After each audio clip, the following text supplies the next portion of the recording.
આપણે આગલા લેક્ચરની અંદર સંખ્યા ગણો n w z q અને r એના વિશે અભ્યાસ કર્યો। બે સંખ્યાની વચ્ચેની 4 5 6 7 ગમેની સંખ્યા કેમ શોધવી એની બંને રીતો આપણે જોઈ। હવે આપણે અસમય સંખ્યા કોને જોઈએ? અસમય સંખ્યા એટલે શું એનો આપણે અભ્યાસ કરવાનો છે। મિત્રો સંખ્યા ગણની અંદર આપણે પેલા ત્રણ ગુણો જોયા। n એટલે પૂર્ણાંક, આપણે સમજી શકીએ કે પ્રાકૃતિક સંખ્યા ગણ n જેમાં 1 2 3 4 અનંત આવે, w ની અંદર 0 1 2 3 4 અનંત આવે, z ની અંદર 0 1 2 3 અનંત -1 -2 એટલે ધન ઋણ શૂન્ય પૂર્ણાંક ડબલ z સુધીમાં એ બધા સભ્યો આવે। જ્યારે અપૂર્ણાંક સંખ્યાઓ હતી એ બધી સમય સંખ્યા ગણમાં દશાંશ અને અપૂર્ણાંક। દશાંશ સંખ્યાઓની અંદર માનો કે આપણે આમ લખીએ 5/2 5 તૃતીયાંશ સમય સંખ્યા છે, તો 5/2 કરો એટલે 2.5 આવે। આવી રીતના 5/2 2 2 4 એક શેષ વધ્યો, પોઈન્ટ મૂકી 0 ઉતારો 2 5 10 શેષ 0 0 વધી ગયું। શેષ 0 0 વધી મતલબ ભાગાકાર એનો પૂર્ણ થઈ ગયો। ભાગાકાર એનો પૂર્ણ થયો એટલે એનો મતલબ એવો આવ્યો કે આ શાંત દશાંશ છે। દશાંશનો પ્રકાર આ શાંત દશાંશ છે। શાંત દશાંશ પ્રકારની સંખ્યા છે। હવે અહીંયા એવી સમય સંખ્યા બીજી લખું હું સમય બોલું છું 5 તૃતીયાંશ સમય છે, 1 તૃતીયાંશ સમય છે। હવે 1/3 ભાગના અને ભાગમાં પડી શૂન્ય, પોઈન્ટ મૂકીને શૂન્ય ઉતારો, પંચ તેરી 9 શેષ વધી જાય। પોઈન્ટ દશાંશ પછી હવે શૂન્ય ઉતારી શકાય, પંચ તેરી 9 વધ્યો 1, પંચ તેરી 9 વધ્યો 1। તો મિત્રો આ તો ચાલ્યા જ કરશે, આનો ભાગાકાર પૂરો થશે નહીં। 3 સંસ્કૃત સ્વરૂપ આવ્યું 0. આ દશાંશ સ્વરૂપ આવ્યું 0.3333 અનંત। એને આપણે આમ લખતા હતા 0.3 ઉપર 12। તો આ સંખ્યા છે દશાંશ છે, આ પણ છે પણ આ શાંત દશાંશ ભાગાકાર પૂરો થઈ ગયો। જ્યારે આ દશાંશ છે એ અનંત છે, ભાગાકાર પૂરો થતો નથી, માટે આ અનંત અને આવૃત દશાંશ છે। અનંત આવૃત દશાંશ આમ ભાગાકારનો ચાલ્યા। તો આવી કોઈ પણ સંખ્યા હોય, બીજા બે ચાર ઉદાહરણ લઈએ। માનો કે 5.212121 તો 5 પોઈન્ટ અને લખીએ 2 ઉપર 5.212122 આ અનંત આવૃત દશાંશ છે। આ પણ અનંત આવૃત દશાંશ છે અને આ પણ અનંત આવૃત દશાંશ છે। તો આ સંખ્યા સમય હતી। પણ મિત્રો જ્યારે આપણે આવી સંખ્યા લખીએ કે 3.20 220 220 તો આવી જે સંખ્યાઓ લખીએ આમ, તો આ પ્રકારની પણ નથી, આ પ્રકારની પણ નથી, એકને એક રિપીટ થતા નથી। જો એક વાર બદલો આવ્યો, બે વાર આવ્યો, 3 વાર, આગળ 4 વાર આવશે, 5 વાર, 6 વાર, 7 વાર। તો આ દશાંશ છે સંખ્યા એ અનંત અનાવૃત દશાંશ, અનંત અનાવૃત દશાંશ, અનંત અનાવૃત આ સંખ્યા હતી 0.333 એને આપણે 1/3 સ્વરૂપે લખી શકીએ, માટે એ સમય સંખ્યા છે। જ્યારે આને આવા સ્વરૂપે દર્શાવી શકતા નથી, માટે આ અસમય સંખ્યા છે। આ કેવી છે? અસમય સંખ્યા। આ બે સમય તો એક આપણને અસમય સંખ્યાનો પ્રકાર મળ્યો કે અનંત અનાવૃત દશાંશ હોય। અનંત આવૃત છે એ સમય છે, પણ અનંત અનાવૃત દશાંશ સંખ્યા હોય એ બધી અસમય સંખ્યા છે। બીજા આગળના લેક્ચરમાં પણ મેં કીધું હતું 1 નું વર્ગમૂળ શું થાય 1, 2 નું વર્ગમૂળ કાઈ નીકળે નહીં, 2 નું વર્ગમૂળ ખાલી કાઈ ના નીકળે, 3 નું વર્ગમૂળ કાઈ ના નીકળે, 4 નું વર્ગમૂળ 2 થાય, 2 2 4, 5 નું વર્ગમૂળ કાઈ ના નીકળે, 6 નું વર્ગમૂળ કાઈ ના નીકળે, 7 નું વર્ગમૂળ એનું પણ ના નીકળે, 8 નું વર્ગમૂળ ના નીકળે, ઘનમૂળ નીકળે, ઘણી સંખ્યા એવી હોય 8 2 2 4 4 3 પેર મળે તો ઘનમૂળ નીકળે, 2 પેર મળે તો વર્ગમૂળ, 4 પેર મળે તો ચતુર્થમૂળ, 9 નું વર્ગમૂળ તો 3 થાય. તો વર્ગમૂળ 1 થી 9 જોય એમાં આ એક સંખ્યા એવી મળી વર્ગમૂળ 1 કે જેનું વર્ગમૂળ 1 નીકળ્યું માટે એ સમય છે. 4 નું વર્ગમૂળ 2 નીકળ્યું એ સમય છે. 9 નું વર્ગમૂળ 3 નીકળ્યું એ સમય સંખ્યા છે. પણ હવે આ સંખ્યા એવી છે કે એના વર્ગમૂળ નીકળતા નથી, એટલે એના 1 એટલે 1 ના છેદમાં 1, 2 એટલે 2 ના છેદમાં 1, 3 એટલે 3 ના છેદમાં 1 સમય સ્વરૂપે દર્શાવી શકીએ છીએ. આને દર્શાવી શકતા નથી માટે આ સંખ્યા અસમય છે. આ બધી સંખ્યા અસમય. એટલે મિત્રો અહીંયા આપણે અસમય બે પ્રકારની સંખ્યા આપણે જોયો. એક વર્ગમૂળ, પછી આ તો વર્ગમૂળ બોલી છે, ઘનમૂળ, ચતુર્થમૂળ, પંચમૂળ, ગમે મૂળ હોય, કોઈ બી મૂળ નીકળી જાય અને પૂર્ણાંક સંખ્યા કે ભલે દશાંશ સંખ્યા મૂળ નીકળી જાય એ સમય. મૂળ નથી નીકળતું, જેનું મૂળ નથી નીકળતું, કોઈ પણ મૂળ હોય, વર્ગમૂળ, ઘનમૂળ નથી નીકળતું એ અસમય સંખ્યા. તો આપણે અહીંયા પહેલા દશાંશ સંખ્યાના પ્રકાર જોયા, 3 પ્રકાર જોયા આપણે દશાંશ સંખ્યા. પહેલો પ્રકાર જોયો આપણે શાંત દશાંશ. શાંત દશાંશ માનો કે 9.31, 8.21 પ્લસ હોય ઋણ હોય પૂરો થઈ જાય ભાગાકાર. બીજો પ્રકાર જોયો આપણે અનંત આવૃત દશાંશ. અનંત આવૃત દશાંશ એટલે તો કે 1.343434 અનંત આવૃત દશાંશ. 9.01010101 આ અનંત આવૃત દશાંશ. અને આપણે ત્રીજો પ્રકાર જોયો અનંત અનાવૃત દશાંશ. અનંત અનાવૃત દશાંશ. તો અનંત અનાવૃત તો 2.12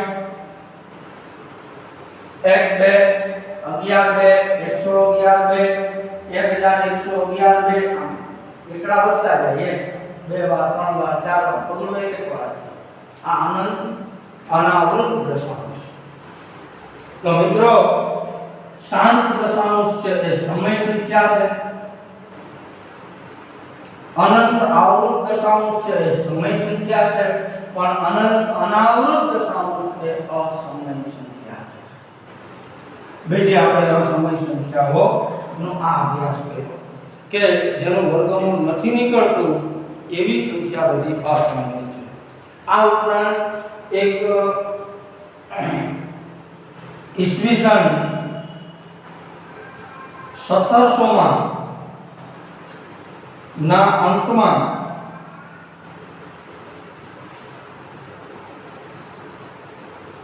લેમ્બર્ટ અને લિજેન્ડરે પાય, જેને આપણે 22 અથવા 3.14 લઈએ છીએ, પાય તે એ અસમય સંખ્યા છે તેમ સાબિત કર્યો. એટલે કે પાઈની એક્ચ્યુઅલ મૂળ કિંમત છે એ અનંત અનાવૃત દશાંશ આવે છે. બરાબર, આપણે 3.14 એની એપ્રોક્સિમેટલી વેલ્યુ લઈએ છીએ. જ્યારે ખરેખર પાઈની કિંમત છે એને સાબિત કર્યું કે એ અનંત અનાવૃત દશાંશ છે, માટે એ અસમય છે, એટલે પાઈ એ પણ અસમય સંખ્યા છે. તો મિત્રો આપણે દશાંશના પ્રકાર જોયા. દશાંશના 3 પ્રકાર: શાંત દશાંશ, અનંત આવૃત દશાંશ અને અનંત અનાવૃત દશાંશ. શાંત અને અનંત આવૃત એ સમય છે, અનંત અનાવૃત એ અસમય સંખ્યા છે. બીજી અસમય સંખ્યા કઈ કે જેનું વર્ગમૂળ નથી નીકળતું, મૂળ નથી નીકળતું, એ અસમય સંખ્યા છે. અને ત્રીજું જોયું આપણે પાઈ, તો પાઈ પણ અસમય સંખ્યા છે. આનો સ્ક્રીનશોટ લઈ લો.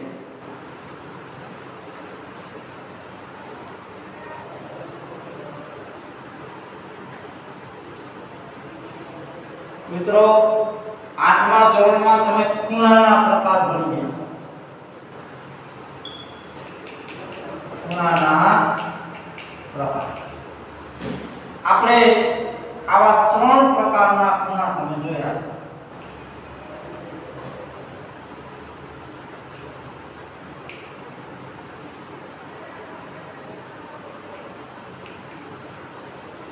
પહેલું હતો લઘુકોણ. લઘુકોણ એટલે 90 અંશ કરતા નાના માપનો ખૂણો. બીજો પ્રકાર હતો કાટકોણ. કાટકોણ એટલે 90 અંશના માપનો ખૂણો. એક્ઝેક્ટ 90 ના માપનો જ ખૂણો હોય કાટકોણ. આપણી દીવાલ છે અને ભોંયતળિયું દીવાલ વચ્ચે કાટખૂણો જ હોય, સીધી દીવાલ જ હોય. એકો પ્રાણી બનાવે તો ઈ આપણે નહીં એને અવગણશું, પણ મતલબ એને કાટખૂણો 90 અંશનો એક્ઝેક્ટ. બરાબર. અને ત્રીજો પ્રકાર હતો એ ગુરુકોણ. ગુરુકોણ એટલે 90 અંશ કરતા મોટા માપનો ખૂણો.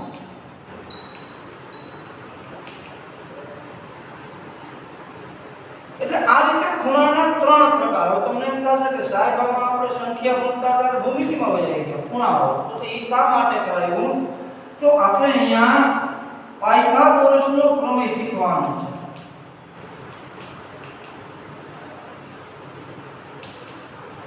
પાયથાગોરસ નામના ગણિતશાસ્ત્રીએ કાટકોણ ત્રિકોણ માટે આવો કાટખૂણો આ એક ત્રિકોણમાં પછી ત્રિકોણના પ્રકાર પડે, જેમાં બધા જ ખૂણા લઘુકોણ એટલે બધા ખૂણાને સૌથી નાના માપના હોય એટલે લઘુકોણ ત્રિકોણ કહેવાય.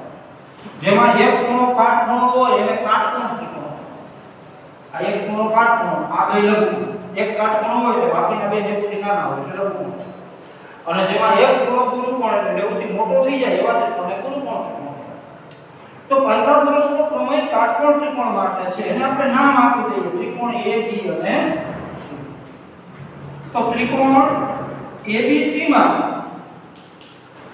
ખૂણો B બરાબર 90 એટલે કે ખૂણો B કાટખૂણો છે.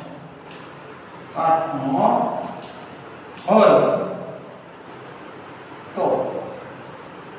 તો કાટકોણ ત્રિકોણમાં જે ખૂણો કાટખૂણો હોય ને એની સામેની બાજુ ત્રિકોણને 6 અંગો હોય. 3 ખૂણા, ખૂણો A, B અને C. ખૂણા A ને આપણે આખા નામથી ખૂણો BAC કે ખૂણો CAB કહેવાય. ખૂણા B ને ખૂણો ABC કે ખૂણો CBA કહેવાય. તો 3 ખૂણા ABC અને 3 બાજુ એટલે AB બાજુ રેખાખંડ AB, આ બાજુ AB, બાજુ BC અને બાજુ AC. આવી 3 બાજુઓ અને 3 ખૂણા. તો જો ત્રિકોણ કાટકોણ ત્રિકોણ હોય તો કાટખૂણો જે હોય એની સામેની બાજુને કર્ણ કહેવાય. સામેની બાજુને કર્ણ કહેવાય. તો કાટકોણ ત્રિકોણમાં એક ખૂણો કાટખૂણો હોય એની સામેની બાજુ કર્ણ કહેવાય. તો આ બંને બાજુ કઈ કહેવાય? તો એ બે બાજુ કાટખૂણો સમાવતી બાજુ. એ બે ભેગી થાય ત્યાં કાટખૂણો બને છે, એટલે કાટખૂણો સમાવતી. તો પાયથાગોરસનો પ્રમેય એમ કહે છે શાબ્દિક ભાષામાં, પછી ગાણિતિક કાયદો કે કાટકોણ ત્રિકોણમાં કાટખૂણો સમાવતી બાજુના માપના વર્ગનો સરવાળો, આ બે બાજુની લંબાઈના વર્ગનો સરવાળો એ કર્ણના માપના વર્ગ બરાબર હોય. આ બે બાજુની લંબાઈના વર્ગનો સરવાળો આની લંબાઈના વર્ગ બરાબર હોય. તો જો ત્રિકોણ ABC માં ખૂણો B 90° એટલે કે કાટખૂણો હોય તો AB નો વર્ગ અને BC નો વર્ગ આ બેનો સરવાળો AB વર્ગ વત્તા BC વર્ગ બરાબર AC વર્ગ થાય. AC નો વર્ગ થાય. આ પાયથાગોરસનો સિદ્ધાંત છે. કોઈપણ અને કાટકોણ ત્રિકોણમાં કર્ણ એ સૌથી મોટા માપની બાજુ હોય. ત્રણ બાજુના માપ છે એમાં સૌથી મોટો કર્ણ હોય. કાટકોણ ત્રિકોણ જો હોય તો એમાં કર્ણ સૌથી મોટા માપની બાજુ હોય. હવે એક ઉદાહરણ લઈએ કે ઘડી પર માનો કે આ 3 હોય, આનું માપ 4 હોય. તો AB વર્ગ વત્તા BC વર્ગ. AB એટલે 3 નો વર્ગ, BC એટલે 4 નો વર્ગ. 3 નો વર્ગ 9, 4 નો વર્ગ 16, 16 ને 9 25, 25 એટલે 5 નો વર્ગ થાય. માટે AB વર્ગ વત્તા BC વર્ગ બરાબર તો AC વર્ગ થાય. એટલે AB વર્ગ વત્તા BC વર્ગ બરાબર 5 નો વર્ગ આવ્યો. તો AC વર્ગ બરાબર 5 નો વર્ગ માટે AC બરાબર 5. બે બાજુથી વર્ગમૂળ લે AC બરાબર 5. જો આ 3 હોય આ 4 હોય તો આ 5 થાય. આ એક ઉદાહરણ આપણે લીધું અહીં. હવે આવી તો પાયથાગોરસની પેર છે. આ 6 લ્યો, આ 8 લ્યો તો 6 નો વર્ગ 36, 8 નો વર્ગ 64, 36 વત્તા 64 બરાબર 100, 100 એટલે 10 નો વર્ગ.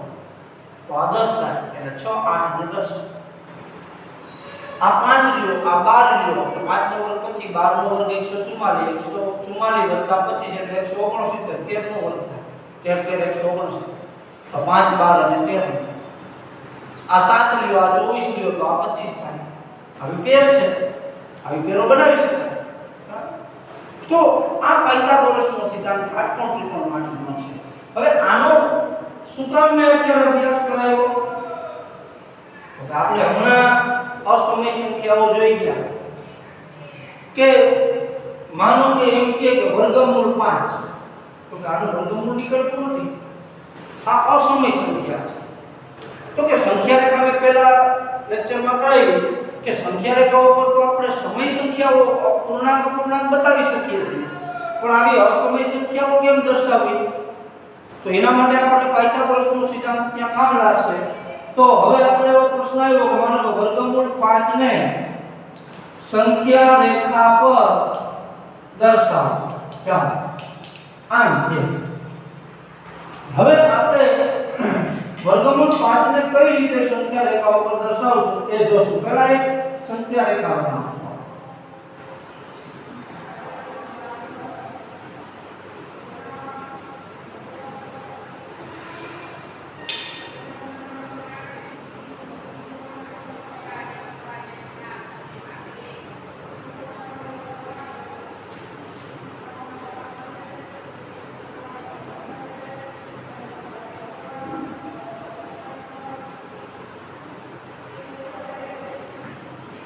આવી એક સંખ્યા રેખા બનાવી. તમારે ફૂટપટ્ટીમાં આ રીતે માપ હોય તો પહેલો અહીંયા 1 ઇંચ બરાબર લેતું જવાનું. માનો કે આ 0 આવ્યો હોય તો અહીંયા 1 હોય, આ અહીંયા 2 હોય, અહીંયા 3.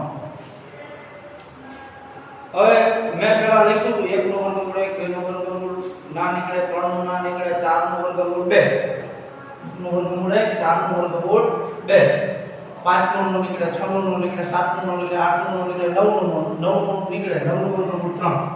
એટલે 4 નો વર્ગમૂળ 2, 4 નો વર્ગમૂળ દર્શાવવો હોય તો આ 2 બતાવી દો એટલે આ 4 વર્ગમૂળ આવી ગયું સંખ્યા રેખા. 9 નો વર્ગમૂળ બતાવવો હોય તો 3 એ અહીંયા આવી ગયું. પણ 5 નો વર્ગમૂળ તો 4 અને 9 ની વચ્ચે ક્યાં નામ આવશે ત્યાં આવે એ કેમ દર્શાવવું? તો એના માટે આપણે પાયથાગોરસ ઉપયોગી થશે. હવે આ 0 જે દર્શાવે છે એક બિંદુને આપણે A બિંદુ કહીએ અને 1 દર્શાવે છે એને આપણે B બિંદુ કહીએ. હવે તમારી પાસે કાટખૂણો હોય, કાટખૂણાને આ રીતે રાખવાનો. અહીંયા આમ કાટખૂણો માપવા માટે તમારે કંપાસ બોક્સની અંદર આવો અડધો કાટખૂણો હોય. આ ખૂણો છે એ કાટખૂણો જ બને.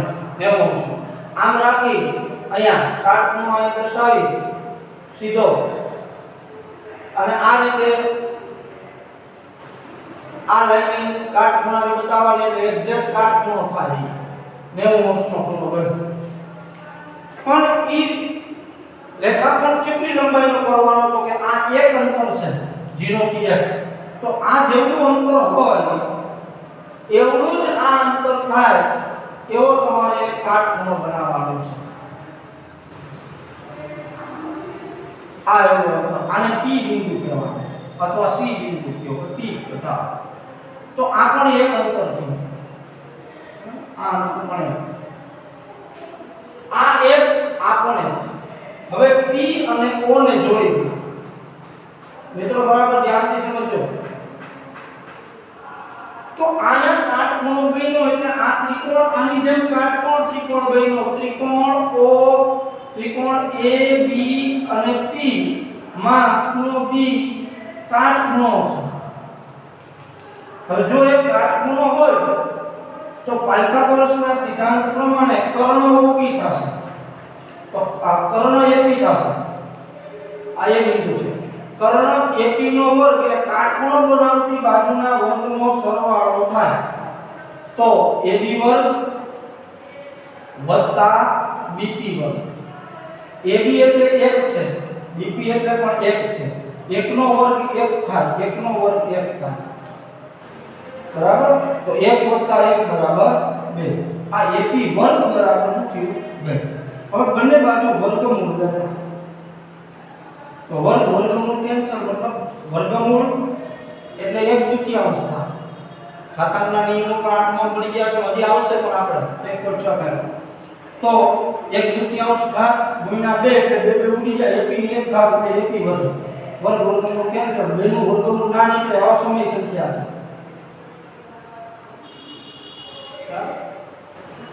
તો હવે આ AP લંબાઈ કેટલી આવી તો કે ઈ વર્ગમૂળ 2 આવી ભાઈ આ લંબાઈ વર્ગમૂળ 2 છે વર્ગમૂળ 2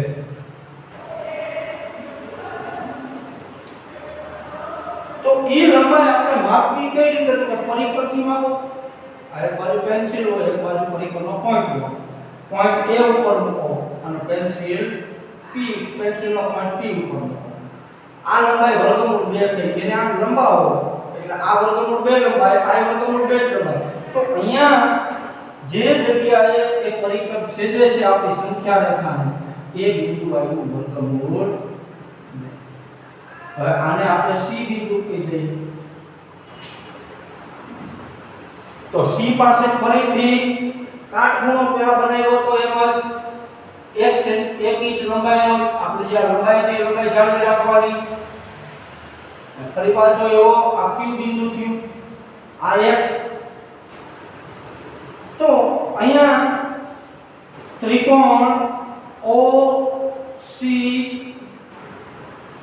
માં ત્રિકોણ OCQ આ O અને Q ને જોડી દો આ ત્રિકોણ OCQ બન્યો તો OCQ ની અંદર અહીંયા જે લંબાઈ છે OQ એ આપણે માપવાની છે તો એમાં OC બરાબર તો વર્ગમૂળ 2 છે OC એટલે OP જેટલી AC ત્રિકોણ LS આપણે એ નામ આપ્યું છે અહીંયા આ એ બિંદુ છે ACQ તો એમાં AC બરાબર કોણ તો AP જેટલી આપણે ચાપ પાડી એટલે વર્ગમૂળ 2 ત્યાર પછી CQ બરાબર કોણ કે 1 તો આ કાટખૂણો છે કાટખૂણો ગણવો જ જોઈએ તો અહીંયા કર્ણ થશે AQ તો કર્ણ AQ નો વર્ગ બરાબર AC વર્ગ વત્તા CQ વર્ગ તો AC એટલે વર્ગમૂળ 2 એનો વર્ગ CQ એટલે 1 એનો વર્ગ વર્ગમૂળ 2 નો વર્ગ 2 1 નો વર્ગ 1 એટલે 3 આ AQ વર્ગ હવે બે બાજુ વર્ગમૂળ લેતા વર્ગમૂળ કેન્સલ AQ બરાબર વર્ગમૂળ તો આ લંબાઈ મળી આપણને વર્ગમૂળ 3. તો એ લંબાઈ હવે પરિકર્તી આપણે માપશું.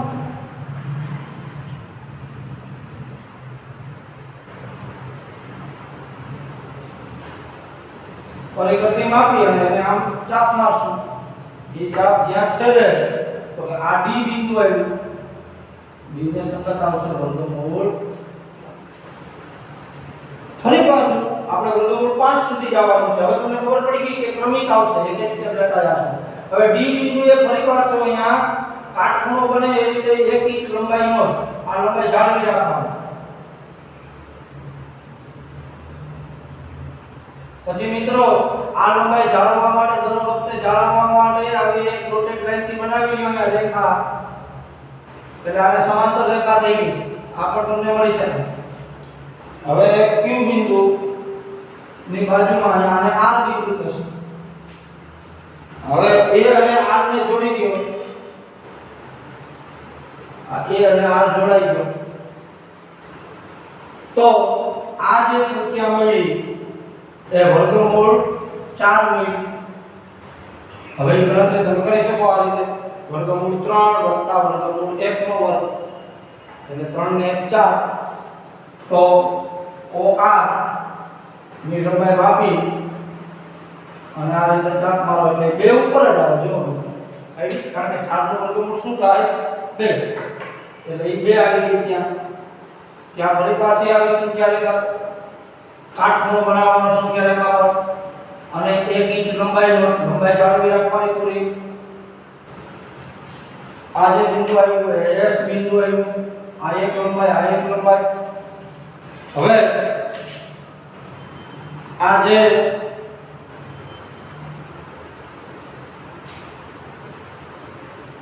S અને A ને જોડી દો.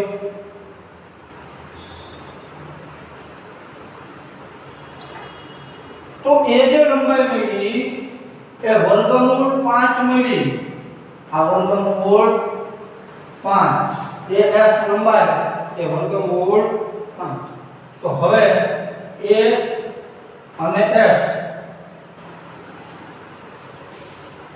સુધીની લંબાઈ, A અને S સુધીની લંબાઈ દર્શાવવા માટે આપણે થોડું પેન્સિલ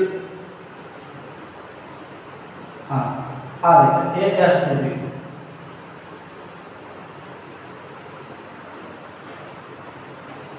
આ રીતે ચાપ મારી દો. એ જે બિંદુ અહીંયા છેદે અને E બિંદુ કીધું આપણે, આને હવે F બિંદુ કહીશું. તો અહીંયા જે આવ્યું F ની જગ્યાએ વર્ગમૂળ. તો મિત્રો આપણી સંખ્યા રેખા પર અસમય સંખ્યા વર્ગમૂળ 2 સુધીનું પૂછે તમારે અહીં દાખલો પૂરો થઈ જાય. 3 સુધીનું પૂછે તો અહીંયા પૂરો થઈ જાય. 5 સુધીનું પૂછે તો અહીંયા પૂરો થઈ જાય. હવે તમને એમ કે વર્ગમૂળ 6 7 તો એમાં આગળ હાલ્યું જ જવાનું. 6 7 8 9 10 11. તો પછી ડાયરેક્ટ તમે ગણી શકો ને. વર્ગમૂળ 5 નું કે તમને તો તમે સમજી શકો કે 4 નું વર્ગમૂળ એટલે શું થાય 2. એટલે આ તમારે મેળવવાની જરૂર નથી. અહીંયા 2 પાસે આવી જાય એટલે વર્ગમૂળ 4 થઈ ગયું. આ 2 અને આ 1 એટલે આ સીધી રચના કરીને ડાયરેક્ટ અહીંયા આવી જાય એટલે વર્ગમૂળ 5 મળે. પણ તમને એમ કે વર્ગમૂળ 11 એટલે તમારે અહીંથી 3 સુધી મેળવવાનું નથી થતું. કારણ કે 9 નું વર્ગમૂળ 3 અને પછી અહીંયા એક રચના મારો એટલે એ વર્ગમૂળ 10 આવે. ત્યાં બીજી રચના મારો તો વર્ગમૂળ 11. એટલે આ રીતે આપણે આ વર્ગમૂળો છે એ સંખ્યા રેખા પર અસમય સંખ્યા મતલબ વર્ગમૂળ ન નીકળતું એવી સંખ્યાને આપણે સંખ્યા રેખા પર દર્શાવી શકીએ. તો મિત્રો ધ્યાનથી આ રચના એક બે વખત વારંવાર દોરો. કાટખૂણો યોગ્ય બને એ જોવાનું. કાટખૂણો આમ સાંકડો ન થવો જોઈએ, પહોળો ન થવો જોઈએ, 90 નો ખૂણો થવો જોઈએ. અને આ રીતે આનો સ્ક્રીનશોટ લઈ અને વારંવાર પ્રેક્ટિસ આની પૂરી કરો.